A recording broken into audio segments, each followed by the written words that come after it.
Okay, today I'm doing a follow-up to the Slackline. I've put in about 20 hours now in the Slackline, so I want to demonstrate some of the progress in the Slackline and several steps to learning the Slackline.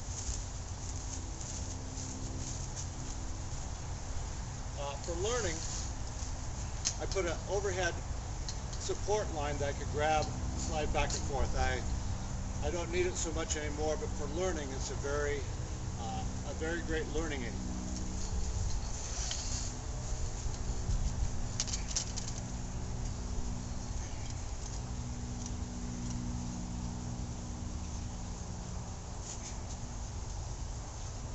Once you get a little more comfortable balancing, start working the positions a little bit. One foot off, other foot off. It helps if you drop down a little bit to get your balance. I start off learning this, where I go, for my first steps, I go back and forth. Practice that with each foot.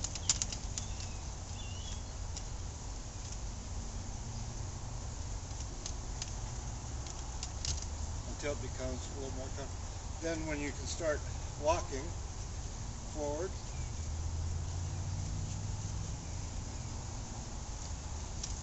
and walking backward.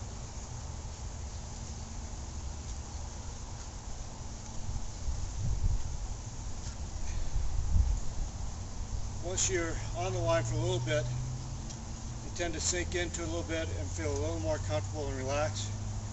Work with both feet together, balanced. Try to hold the balance as long as you can with both feet on the line. One foot off is a little more stable for recovery. This is to get your balance back. It's up to your knee to stabilize. Back down.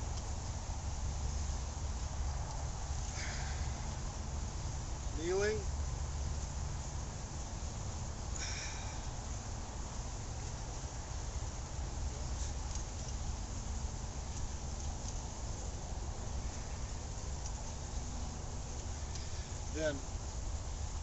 Then you can start working on the 180 turns. The tip for 180 turns, keep your hips, push your hips forward, and then do the turn. You don't want your hips hanging back for the turn. All right. And from skiing, I learned to keep one arm, whichever way I'm turning, I put one arm behind my back. Do the turn.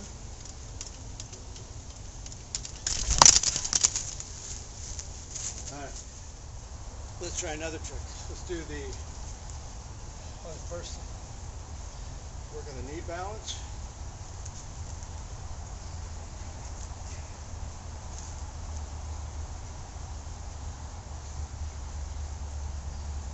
Work on the knee balance.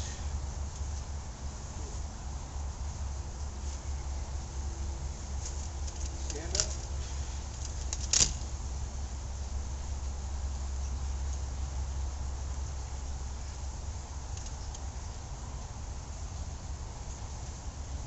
Turn. That one went better. See if we can do another turn.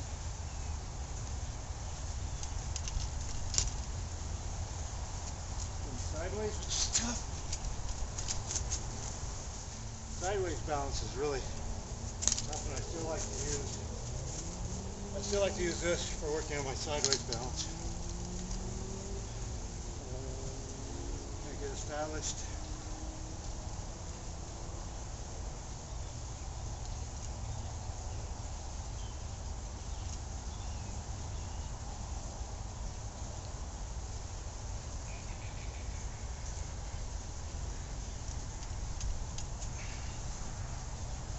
Back to straight again.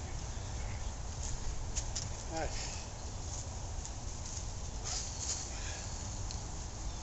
Now, next trick is the running mount onto the slack line. All right, come up.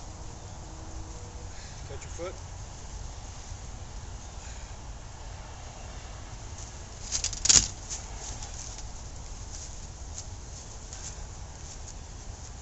There you go. I think we're on the wrong foot. There we go. That's a little bit better. That's it. Slackline.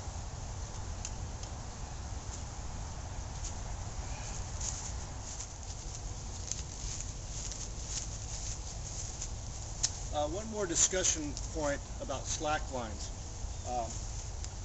Notice the tension in this line. It's a little loose. You would think that the tighter the slack line is, the easier it would be, but it's just, for me at least, it's the opposite. When you tighten the slack line, when you add more tension, it vibrates quicker than when it's loose, where it vibrates more of a swing. So I'll demonstrate that real quick.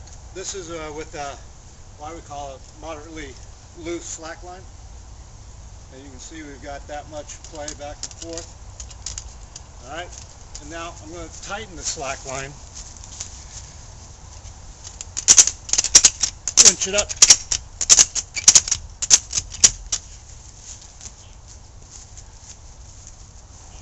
Now we have tighter slack line.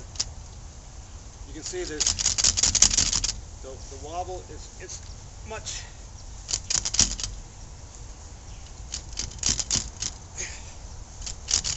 it's a little trickier because it comes back at a higher speed. Now you can still do everything with a tight line. It just takes it takes a moment to adjust to it.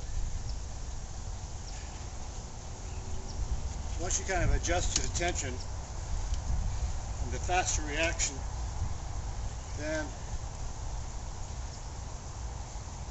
then you can kind of ease into the balance of it. Well, as you see, it's a little tougher when the line's tight. But for doing rebound tricks, you need a tight line. This is not a rebound line. The Eagles Nest Outfitters